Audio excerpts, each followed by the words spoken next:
Welcome to the Spider Cave and the first video from 2025, and today we are going to focus on this lovely spider here. So this is my Geniculata, a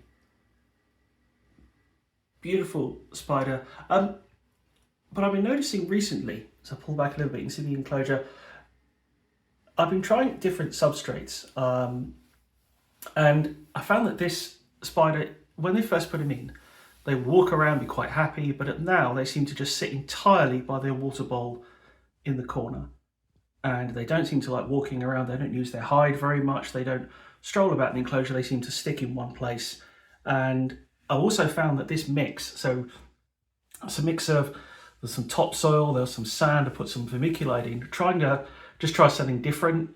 I'd run out of cocoa fibre and was trying a different mix, but it doesn't hold the moisture very well. It seems to run off, and more frustratingly, when you put the moisture in, it tends to run straight into the burrow space. It doesn't seem to soak in very well, so you can't kind of put the water into that lower section and have it there and have it kind of spray up. It seems to just flow down, which makes it much harder to get any moisture into it. So you can see it's very, very dry. Despite putting bits in, it's really dry on the bottom. There's very little moisture in there, which I think is why this spider is staying here by the water bowl. And so we need to kind of change this over. So it's a simple, not really a rehouse, just a change of substrate for this one. I'm going to try and keep it the same. I know there's a lot more I can do with some of these enclosures, but I'm going to try and keep it the same. It's a little bit of a two-level thing, a nice large burrow for him to crawl into. We'll keep the water dish in there as well. But we are going to switch substrate out completely into a cocoa fibre substrate.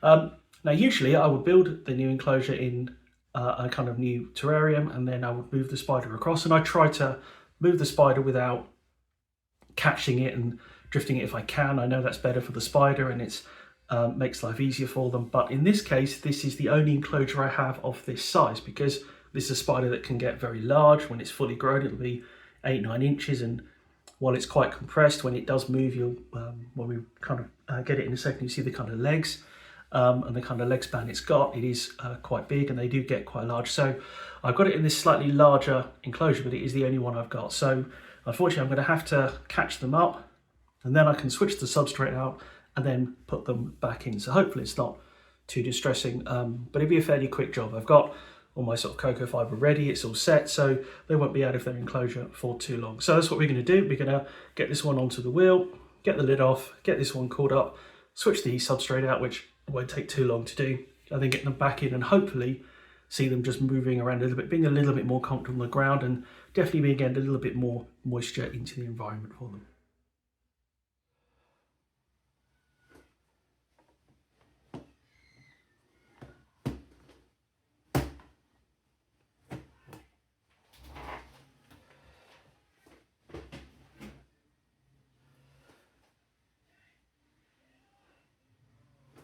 So once you get that lid off, you can see their size. So they're not sexed yet. I'll do that when the next molt comes. There was a molt in this enclosure at the back, but it's been sort of largely destroyed, and so I'll have to wait for the next one. But you can see the size of those legs already. It's really long, beautiful legs. This is named as Betelgeuse. I think the legs was the inspiration there. So that's what we're going to try and do. We need to first get them out of there so we can then work on getting this substrate switched over. So we need catch cup, got some options. Probably slightly larger catch cup.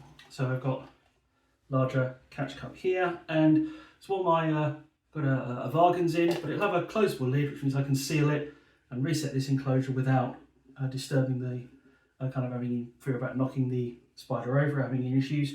I don't want Betelgeuse to suffer in any way, so we're going to try and see if we can get them into this cup, and then we can catch them up. I'll take the cork bark out, should be able to reuse that, take the dish out, and then I'll be able to get the lid under and get it nice and sealed away, and then I can get this enclosure all swapped out.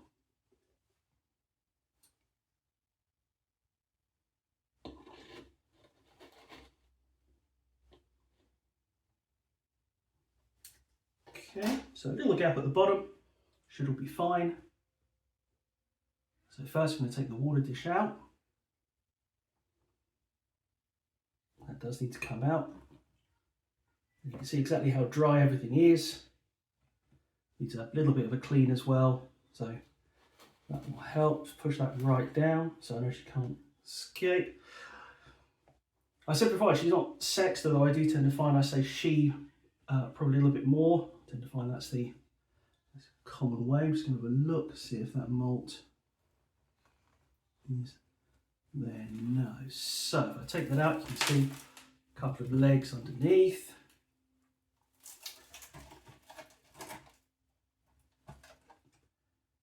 And molt in there. I can see she is sort of coming up a little bit. She's obviously not too happy. I mean, no spider wants to be in this kind of enclosure. None of them choose to be held in a little plastic tub.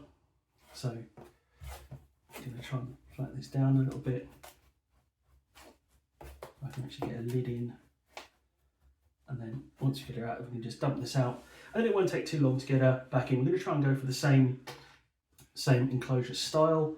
And keep it quite simple. So she's now on the glass, so that's pretty good. So again, down we come. And there she is. Okay, so I've got this nice little tub, so I'm just seal it up. Okay, and there she is, all secure inside, so nothing's going to happen. So we can just go over there, just leave her there. Don't want any of this, that can all go.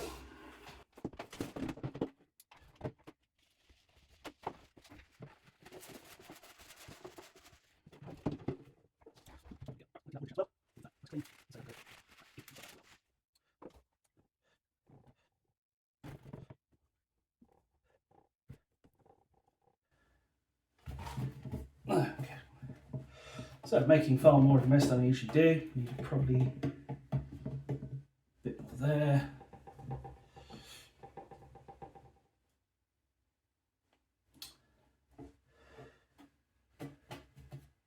This is definitely, it's got more moisture in it already, so it's just slightly sticking to my hand. It's not too wet, but there is definitely moisture inside it, and it will keep that moisture an awful lot better than stuff I've been using. A little bit more, so I'm hoping that Betelgeuse will be much happier. And this is the stuff I used in the original enclosures I'd set up and seemed to be better, so in place. A little bit more there.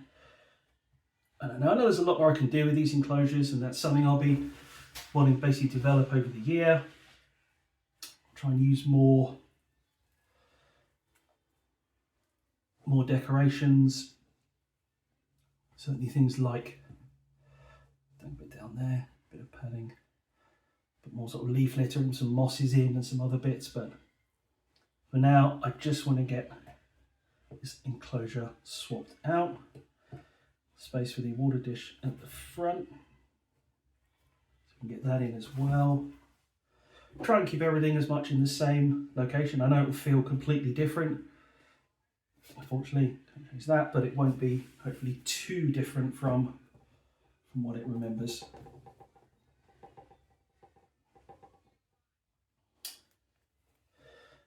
Over here, I'm just trying to give a bit of a chance to kind of roam around a little bit, kind of space, so a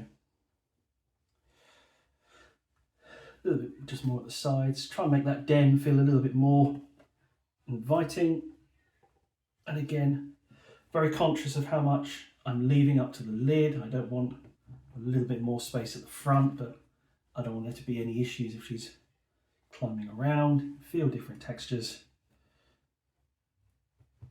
And it gives her also a nice bit of space at the back to kind of burrow into. She doesn't actually seem to do that very much. Tends to stay out and roaming. There's a tiny little bit in the last enclosure, but most of it is as was. So we get some water in.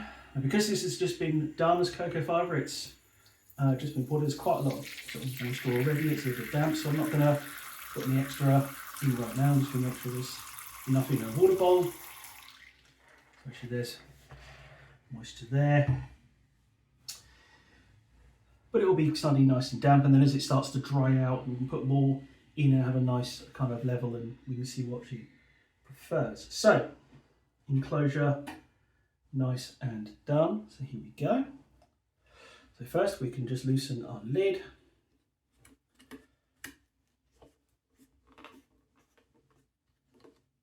So they're nice and closed up. And one of the things about trying to narrate some of these videos is I think it gives a chance to talk about things that you know, I sort of learned. So I'm a relatively new keeper. I've been collecting for about 1.5 years, just under. And there's lots that you learn about these spiders. You're getting to learn more about them and getting to understand them more. And I think in this case, a couple of things I've done with this spider particularly. Firstly, trying a substrate that wasn't quite right. I need to do more, you know, research into what works best for these spiders. They seem to all be kind of happy in cocoa fibre. It's nice and easy to move around as well. But additionally, we'll see if we can get this this spider down, see what they're going to be like. Reminds me again, I should have used a catch cut with a hole at the top, which I haven't done. So that's not my smartest move. But we will try and do it this way, so burrow to move into it. So I have no idea how it's going to react. Just see if I can coax her down. I'm just trying not to push too hard. It's obviously going to feel a little strange, but I'm hoping when she gets a leg on that fibre, she'll be a lot happier. Again, a little bit of reaction, but she's generally fine. There you go. And there you are. So there she is in her old but new home. You see those lovely legs she's trotting around. You can see that water just straight away, so if she does want to just go back to sitting on it, that's still there. She hasn't lost that. I'm going to keep the lid just handy, because obviously a new enclosure, she's going to want to just check things out a little bit, but hopefully you can see how gorgeous she is. You can see those long legs, so she's going to get to about 8-9 inches when fully grown. Hopefully in the next month I'll be able to sex, and I'll try to stop say she, or I'll be able to know for sure. I did talk about odd mistakes. You can see from this spider, one thing I did do as a kind of big mistake, I think a lot of new keepers can fall into this, is I used to feed on a schedule. So I would feed every week, I'd feed 1 or 2 crickets. And if you look at the size of the abdomen, I think you can see that it is actually quite large. It looks a little larger than you want. I know on some of these it can get a little big, but to me, I think that is a little large. I think it does need to be a little small. So she's going to go on a bit of a diet. I'm going to try and be a little bit more cautious and try to look at the size. So she's not outrageously kind of overweight, but just enough that I need to kind of slow that down a little bit. So I think we'll go to sort of 1 cricket every couple of weeks and see how that goes, and just try and slow you down. But as long as I keep the water up and the moisture, she's not going to starve. You know, she is still a very healthy spider. And I think again, from that substrate depth, trying to be very cautious that the height of the substrate, that means that if, you know, the spider was to go up to the top of the enclosure and to fall, it wouldn't be too much for height. And I think even down at this lower section, you can see from the size of those legs, that isn't going to be a problem. So hopefully be happier in there. No way to know, but take a little bit of time. So she'll get a bit of time to settle in anyway. So maybe in a week I'll try and feed her and let her know that's there, but she's got the burrow the same size, but hopefully a bit happier. So we're going to put the lid on, seal that up. She can go back on the shelf with the others. So there we are, rehoused, sitting on the side. Obviously it will take just a little bit of time. We'll take them, sorry, I need to go. I always say she. That seems to be my default. I think it's more hope rather than obviously any knowledge in this case. But so I think they'll be happy there. They're going to be a little bit on the kind of side of the enclosure as they get used to it. It's obviously been switched around a bit, but back on the shelf. So the next video will be in a couple of weeks. I think we'll do another feeding video. Obviously this time I'll try to keep a better look at the abdomens. So there may be some that get fed. I think we'll try and feed this one here, see what we get, and try and go through some others. And I think try to do videos where every couple of weeks, 1 week will be a showcase of one of the spiders I've got. There's a few more that have got this substrate at the moment that need to be switched around. So there's Stella here, the Brachypelma albiceps, and again, I don't like this. I don't like the moisture. I know it doesn't need to be too damp, but I think this does need to be changed over. And another one here that needs it while the spider is hiding, so you can see it just at the back there. There's a Brazilian blue in there, that's Sully. Again, I just don't like this process. So be a few more that we can change over, and there'll be some that are needing a bit of a rehouse. So we're getting a little bit more of a tour up here. You can see just at the back that is Aragog, and he's in an enclosure that is just a little bit, it's okay, but could do maybe something a bit larger. So there's a few that can be switched around and moved and swapped around. So there'll be plenty of enclosures we can do. There's kind of tour of different spiders I've got. I've got a collection of 14 at the moment, which was the number I was always going to get. You can see there's a number of kind of slots and it fits, but more and more now I'm kind of thinking that maybe an additional set, maybe move up to sort of 20 and 21. I'm always trying to be careful. I know that another thing some keepers can do is you can get your first spider, you get your second, you get lots of them very quickly, and they're fine when they're in smaller enclosures, some like this, or even the kind of tinier ones we've got at the end. And then as they start to molt out, you realise obviously you need all that extra space for them, and that becomes the kind of difficult bit. So I'm just going to take it nice and slow and actually try and enjoy them. I think sometimes you can be so desperate to get the next species, you maybe don't get enough time with each one that you've got. So I kind of want to make sure I'm learning about these spiders, want to make sure all of them are happy and sort of looked after, and kind of piece by piece. Then I think when I'm really content with this, I can start to get some in. So, but there we go, that's our first video of the year. And there's Betelgeuse, and we say goodbye, and hopefully happier in their new home.